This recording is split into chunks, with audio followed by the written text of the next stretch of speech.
Bonjour Jérôme, bonjour Yvan, merci d'être là. Bonjour Mathieu. Bonjour, Bonjour, donc votre conférence fait partie du top 10 des plus votés de l'édition 2025. Bravo à tous les deux. Donc, merci. vous le savez Merci. certainement, hein, le principe de cette série d'interviews est simple. Mettre en avant votre travail d'orateur, qui venez bénévolement partager vos réflexions et vos expériences à l'Agile Tour Bordeaux. Et c'est l'occasion de discuter ensemble des coulisses de votre préparation, des feedbacks, et j'espère aussi donner envie à d'autres de se lancer l'année prochaine. Pour commencer, est-ce que vous pouvez vous présenter rapidement et rappeler le sujet de votre conférence? Je te laisse commencer, Yvan. Oui, donc moi c'est Yvan Dantec. Je travaille depuis un certain temps, de nombreuses années, au sein de la DSI de France Travail. Et donc je suis depuis 8 ans coach agile. Et donc j'accompagne les organisations, enfin les départements, les équipes et les personnes sur les rôles, leurs rôles autour de l'agilité. Je forme également, je sensibilise. Et toi, Jérôme, que fais-tu? Eh ben, moi, c'est un peu la même chose. Donc moi, Jérôme Froville, donc je suis aussi, à la DSI de France Travail. C'est très proche de ce qu'on fait, enfin, ce qu'on fait tous les 2. Moi, j'ai pu, je fais du coaching agile, essentiellement. J'ai pu aussi faire un peu d'accompagnement DevOps, par le passé et j'ai fait aussi du coaching produit. Mais voilà, donc on cherche aussi à accompagner. Moi, j'accompagne aussi des équipes, pour, progresser, en fait, sur ces disciplines. D'accord, merci d'être là. Du coup, qu'est-ce qui vous a donné envie de proposer ce sujet particulièrement? Alors, peut-être pour commencer, on a une petite histoire en fait avec ce sujet parce que, hem, on a eu une petite étincelle quand on était à Agile, Lean Europe à Toulouse en 2022 où on a pu, enfin moi j'ai pu voir une conférence en fait de Manuel, Kubelbock sur, l'art de prendre des décisions, des choses comme ça, je me souviens plus exactement du Oui. titre. Mmh. Et où il y avait une présentation de l'advice process, mais aussi du vote par consensus et par consentement. Enfin, ça a été, la petite étincelle. À la suite de ça, moi, j'ai pu lire, des livres dans le cadre du club de lecture agile de Bordeaux. On avait lu, «Vous allez commettre une terrible erreur», en fait, d'Olivier Sibony, qui nous avait Mmh. bien intéressés sur le sujet de la prise de décision. Et puis est arrivé, un besoin dans une équipe, d'avoir un accompagnement autour de la prise de décision. Donc j'ai pu aussi lire, Décisive des frères Is, qu'on cite à la fin aussi, de notre conférence.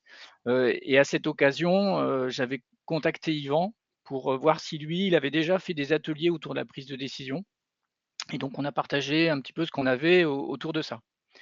Et quand on avait échangé, suite à ça, moi j'ai eu mon atelier et puis, on a fini par proposer ce sujet à Agile Grenoble en 2023 qui avait été choisi, heu et peut-être Yvan, je te laisse dire un petit peu comment on s'y était pris?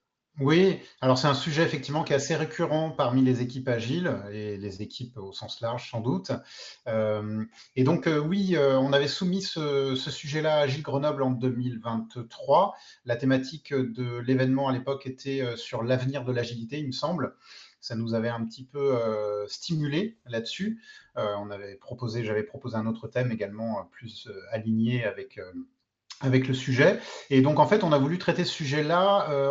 Au tout début, on voulait être en interaction avec l'audience et vraiment faire prendre des décisions et puis que la conférence prenne une tournure particulière en fonction des choix du public. Mais on s'est rendu compte que c'était difficile à traiter dans un espace-temps restreint sur ce type de sujet. Et donc, on a opté plutôt pour un storytelling. Et on avait fait un gros brainstorm sur les types d'aventures qui paraissaient le plus adaptés à notre sujet. Et on a opté pour le voyage dans l'espace. Donc voilà, et puis suite sur cette base-là, on a travaillé de manière itérative à enrichir le discours et surtout enfin l'histoire, on va dire, et surtout voir ce qu'on voulait aborder comme typologie de prise de décision et quel contexte du coup on mettait en œuvre pour les aborder de manière assez judicieuse à chaque fois, Mmh. quoi. Je comprends et je confirme, ça marche très très bien le storytelling pour avoir assisté à votre conférence. Du coup, pourquoi l'avoir fait à deux et c'est quoi votre processus créatif? Ah, Mhm. bonne question. Alors le faire à 2, heu, je pense on a l'habitude de travailler ensemble, hein, tous les 2 avec Yvan. Les présentations à 2, moi je trouve ça plus riche et plus dynamique, parce qu'on s'enrichit déjà dans la préparation beaucoup par les apports de l'un et de l'autre et de son regard. Donc ce qui fait que la préparation est très, très riche et après, quand on présente, pour moi, c'est plus facile encore une fois et plus dynamique, plus vivant parce qu'on se passe la parole volontairement. Enfin, on a bien identifié à quel moment on bascule, de manière à ce que le spectateur puisse, avoir un regard qui change, une façon de parler qui change. Enfin, donc moi, ça me semble vraiment très, très bénéfique pour à la fois pour nous quand on prépare, mais aussi pour le spectateur. Je ne sais pas ce que Ouais. tu en penses, Yvan? Oui, oui, tout à fait. Peut-être en complément sur le processus de création. Au tout début, on avait posé un peu des objectifs. Bah, on va tous revenir avec des propositions d'histoire. Après, on va tous revenir avec des suggestions de typologie de prise de décision qu'on veut aborder. Voilà, c'était un petit peu comme ça. Et puis, on confrontait nos idées. On retenait ce qui nous paraissait un peu via consensus. On mettait déjà en œuvre des, Plus facile à 2, quoi, hein. ouais, effectivement, pour voir ce qu'on retenait ou pas dans l'histoire. Et en plus, ça a été très itératif parce que petit à petit, on l'a exposé aussi à nos collègues en 2 grosses phases, et pour Agile Grenoble et pour Agile Bordeaux. Et on a tenu compte des retours. Peut-être qu'ensuite, on abordera les feedbacks qu'on peut avoir sur nos interventions. Et là, c'était déjà la première source de feedback, une sorte de démo, un dry run auprès de nos collègues pour retirer enfin, avoir leur retour. Ils sont souvent assez critiques dans les 2 sens. Hein. Ils vont nous mettre en évidence ce qui fonctionne bien, ce qui fonctionne moins bien. Et du coup, en tenant compte de ça, je pense que ça a apporté également à notre conférence. Ben, c'est intéressant, donc je confirme, pareil, donc tu étais très dynamique, vous avez 2 postures complètement différentes, hein. Il y en a un qui est un peu plus statique, qui pose vraiment le sujet, le deuxième, voilà, qui est un peu un électron libre et qui vient au travers du storytelling, ben voilà, venir appuyer certains éléments de ta démonstration, hein. Je pense à toi, je pense à toi, Yvan, sur le Oui. sujet. En tout cas, c'était vraiment très, très, intéressant. Ce que je vous propose, sans perdre de temps, peut-être, ça va être de consulter ensemble un peu les retours que vous avez eus. Alors je rappelle toujours, hein, tout le monde ne laisse pas un avis, un feedback n'est jamais une vérité en soi. Ce sont des Mhm. signaux, parfois précieux, parfois anecdotiques, mais souvent intéressants à explorer. Alors je vais partager, voilà, pour nos invités, le d'abord le feedback, hein, donc on a utilisé Open Feedback pour le faire, donc vous voyez un peu les boutons.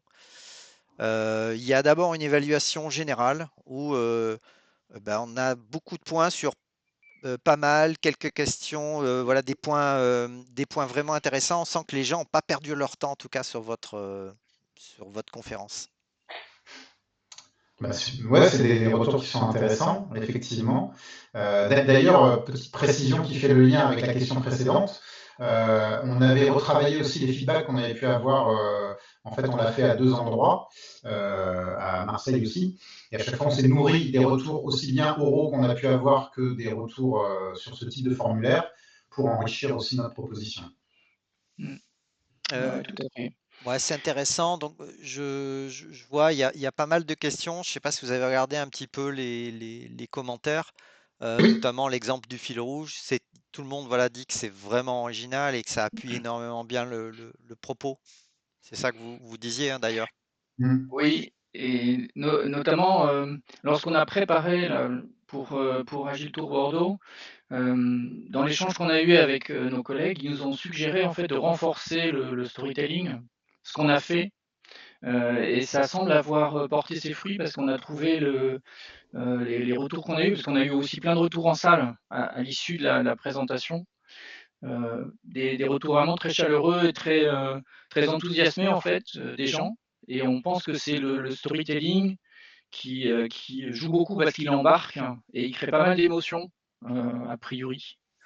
On était notamment, surpris ou à demi surpris, sur le fait que les personnes trouvaient ça inspirant et motivant, et on se disait que là encore, c'est probablement le storytelling qui amène ça. Donc, quand, inspirant, nous on pensait pas inspirer en fait en parlant de prise de décision et de faire un petit peu le panorama des différentes prises de décision possibles. Mais c'est le retour qu'on a eu alors, qui est motivant peut-être, dans le sens où ils peuvent éventuellement passer à l'action et eux-mêmes entreprendre de tester des prises de décision différentes. Mais inspirant, voilà, moi je m'y attendais pas. Bah, je pense que c'est une bonne surprise. En tout cas, moi personnellement, ça m'a beaucoup inspiré. Heu, pour parler des points d'amélioration, finalement, il y en a eu très, très peu. Certains, ont même souhaité ou auraient aimé aller encore plus loin, alors que bon, c'était Et quand même oui. Mm. Ouais. relativement dense et voilà, ça on a juste, voilà, peut-être trop lent, trop dense et peut-être pas assez d'exemples. Mais Ouais. voilà, ça reste vraiment minoritaire. Qu'est-ce que vous avez envie de leur dire à tous ces gens-là qui auraient aimé aller plus loin? Peut-être imaginer un format plus long, parce que je pense que on peut pas en mettre beaucoup plus sur le temps qui nous était imparti. Donc c'est peut-être là-dessus qu'on devrait jouer si on veut leur apporter davantage. Peut-être des Euh, sujets, vous avez pensé à faire éventuellement des sujets, off, en dehors, de la conférence, sous forme d'un webinaire ou d'autres sujets comme ça? hmm. Ah, pourquoi pas. Non, c'est vrai qu'on n'y avait pas forcément pensé. Ça peut être une option intéressante, Mhm. effectivement. J'avais une dernière question sur cette partie-là. Est-ce que vous pensez finalement qu'à 2 c'est quand même plus facile? Et voilà, si vous deviez dire à quelqu'un qui a peut-être la peur de se lancer dans, voilà, dans un sujet aussi ambitieux, hein, votre sujet était véritablement ambitieux. Est-ce que pour Hmm. vous, devenir à 2, voilà, c'est quelque chose de plus simple? Je, je pense que effectivement, si on veut se lancer mais qu'on est un petit peu timoré, ça peut être une vraie option de partir à deux. C'est toujours réconfortant dans tout le processus d'ailleurs de l'aborder à deux, mais aussi en animation. Je pense que ça apporte aussi une dynamique dans l'animation et finalement une sécurisation ou un réconfort, je ne sais pas comment l'exprimer, par rapport à la prise de parole en public. Et peut-être que pour quelqu'un qui veut se lancer, arriver à trouver un partenaire, peut-être qui a déjà de l'expérience, je pense que Mm. c'est vraiment une belle porte d'entrée pour se lancer dans les conférences. Et après, c'est difficile d'arrêter une fois qu'on est lancé.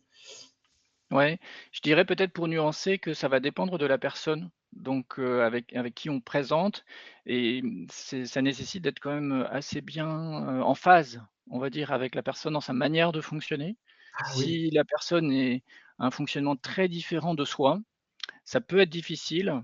En revanche, s'il a déjà beaucoup d'expérience, peut-être qu'il saura, compenser éventuellement ça lui-même pour, rassurer la personne qui serait plus en train de débuter. Mais, C'est pas notre expérience, mais je crois que tu penses à une autre expérience qui nous a été racontée. oui, ouais, ouais, ouais, ouais, tout à fait. Bon, très bien. Pour conclure un peu cette interview, j'avais une question. Quels sont vos projets en ce moment? Quelle est votre actualité pro? Et éventuellement, cette conférence, est-ce que vous a donné envie d'explorer quelque chose, une suite? Voilà. Donc, question assez ouverte à vous deux. Tu veux que je démarre, Yvan, Vas-y, peut-être? vas-y, Jérôme. Bah, moi, je suis en train d'accompagner, j'ai des accompagnements qui sont en cours, toujours en coaching agile, et j'ai commencé, de manière à approfondir tout, l'accompagnement, on va dire, une formation de coaching professionnel à l'IAE de Bordeaux. Je suis dans la promo, 2025-2026, donc un master 2, donc là, je retourne sur, les bancs d'université en quelque sorte. Donc, ça m'occupe beaucoup. Et puis, donc j'espère pouvoir en tirer profit ensuite plus tard, à la fois dans mes coachings agiles et puis dans des coachings, professionnels, qui existent au sein de France Travail. Bon, hyper intéressant. Donc, on apprend tout le temps, à tout âge, Mmh, hein. Je pense que c'est aussi le propre d'un agiliste, un tout à état fait. d'esprit. Et pour toi, Yvan? Oui, bah, de mon côté, donc ça faisait 8 ans, comme je disais en introduction, que j'étais sur ce rôle de coach agile. Et il y a une réorganisation en cours à la DSI de France Travail qui, pour l'anecdote, va s'appeler maintenant FT Tech, France Travail Tech.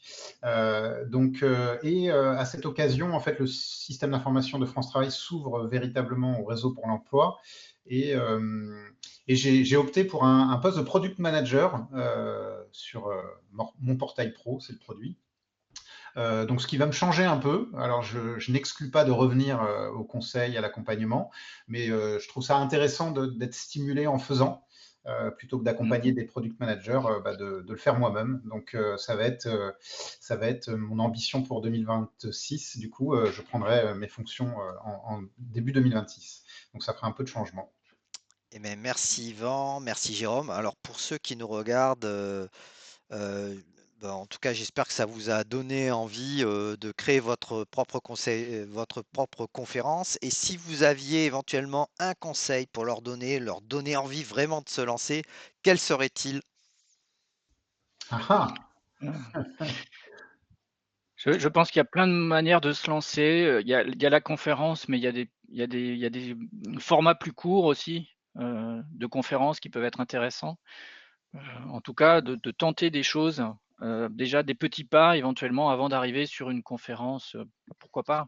Il peut y avoir des webinaires dans les assos, les assos un peu plus locales ou voilà, ça peut être Animation intéressant. d'atelier, ça peut être aussi moins, si on est à l'aise avec la facilitation, qu'on veut aborder un sujet plus pratique, ça peut être une façon de Tout à fait. commencer à prendre la parole au niveau public. Euh, mais effectivement, le faire peut-être à deux, voire à trois, Ouais. c'est aussi En une bonne. particulier sur les ateliers, ouais. Oui, tout à Sur les fait. ateliers, ouais, être plus qu'une personne, c'est quand même vraiment facilitant et là, ça joue moins en fait ce qu'on évoquait tout à l'heure, le fait que la personne fonctionne différemment. Je pense que c'est plus pratique sur un atelier, ouais. Plus Et facile puis, peut-être. peut-être dernier point, parfois on se dit qu'on n'a pas forcément grand-chose d'intéressant à raconter. En tout cas, c'était mon cas. Finalement, quand on creuse un peu un sujet, c'est toujours intéressant de se fixer le défi, d'essayer d'en rendre compte, de donner son point de vue sur le sujet. Et ça permet souvent d'ailleurs d'aller plus loin dans l'exploration de Mmh. ce sujet, la maîtrise de ce sujet. Donc, je pense que c'est intéressant à plusieurs titres. Bien, merci à vous deux. Alors pour tous ceux qui nous regardent, hein, d'autres interviews du top 10 arrivent très très vite. Et puis pour rappel, on va mettre en ligne très très prochainement les rediffusions donc, de vos conférences. On retrouvera bien évidemment votre conférence à tous les deux. Voilà, en vous remerciant et puis en vous disant à bientôt. Merci Mathieu. Merci, au revoir. Au revoir.